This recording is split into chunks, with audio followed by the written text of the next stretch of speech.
SARL help ഡെസ്കുമായി INCAS Qatar. പ്രവാസികളുടെ സംശയം ദൂരീകരിക്കാൻ തുമാമയിലെ ICBF ബിൽഡിംഗിൽ പ്രവർത്തിക്കുന്ന ഇൻകാസ് ഓഫീസിൽ സഹായ കേന്ദ്രം.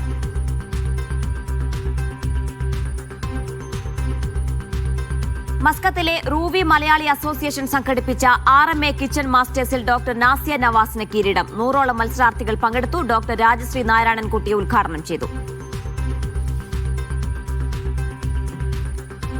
കുവൈത്തിലെ അനധികൃത ക്യാമ്പുകൾ കണ്ടെത്താൻ കർശന പരിശോധന. ലൈസൻസ് ഇല്ലാതെ പ്രവർത്തിച്ചതും അനധികൃതമായി വാടകയ്ക്ക് നൽകിയതുമായ 100ലേറെ ക്യാമ്പുകൾക്ക് നോട്ടീസ്. 10 കടകൾ പൊളിച്ചു നീക്കി.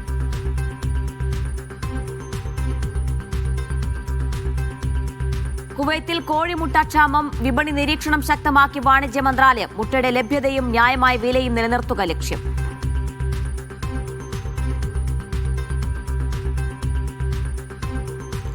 കുവൈത്തിൽ ജനുവരിയിൽ 6 ദിവസം ഔദ്യോഗിക പൊതു അവധി. പുതുവത്സര അവധി ജനുവരി 1 മുതൽ 3 വരെ.